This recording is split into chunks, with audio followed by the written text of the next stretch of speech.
আসসালামু আলাইকুম, welcome to my cooking channel Shahrin's cooking artistry. আজকে আমি আপনাদের মাঝে আরও একটি নতুন রেসিপি কাবলি চাট রেসিপি নিয়ে এলাম। তাহলে ফুল রেসিপিটি দেখার জন্য আমার সাথেই থাকুন। এখানে আমি একটি কড়াইতে 2 টেবিল চামচ তেল দিয়ে গরম হওয়ার পরে 2 চা চামচ পেঁয়াজ কুচি দিয়ে দিলাম। এটাকে আমি 2 মিনিট ভাজবো।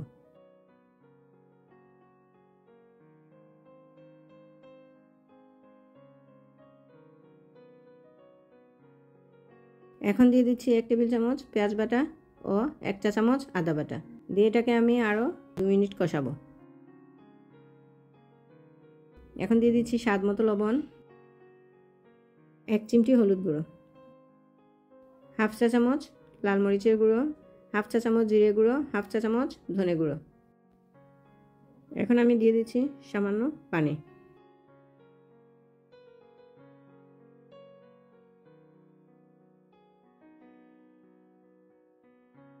এখন আমি দিয়ে দিচ্ছি আগে থেকে সেদ্ধ করে রাখা কাবুলি বুট। এটাকে আমি 2-3 মিনিট কষাবো। এখানে আমি কিছু তেঁতুল নিয়ে নিচ্ছি, হাফ কাপ পানি দিয়ে তেঁতুলের কাত বের করব।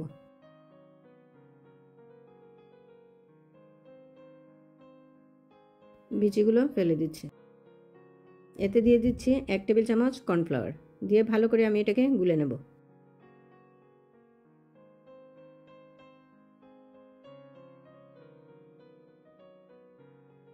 এদিকে বুট কষানো হয়ে গেছে।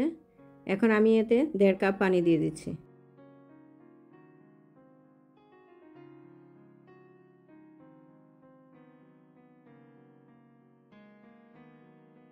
এখন দিয়ে দিচ্ছি তেঁতুলের কাত। এখন দিয়ে দিলাম 2টো কাঁচামরিচ কুচি। আপনারা ঝাল কম বেশ করে দিতে পারেন, যে যত বেশি ঝাল পছন্দ করেন সেই অনুযায়ী দেবেন।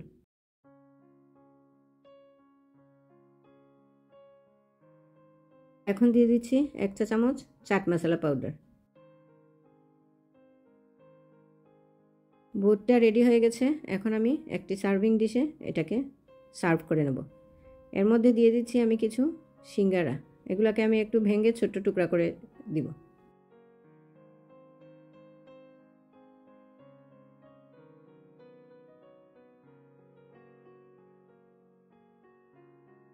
কাবুলি বুট আমি এখন এটাতে ঢেলে দেব। উপরে আমি কিছু নিমকি ভেঙে দিয়ে দিচ্ছি। আপনারা চাইলে ফুচকাও ব্যবহার করতে পারেন।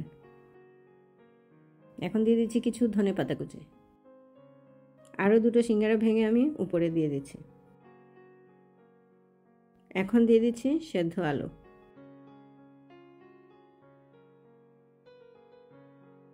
দিয়ে দিচ্ছি 1 চা চামচ চিলি ফ্লেক্স।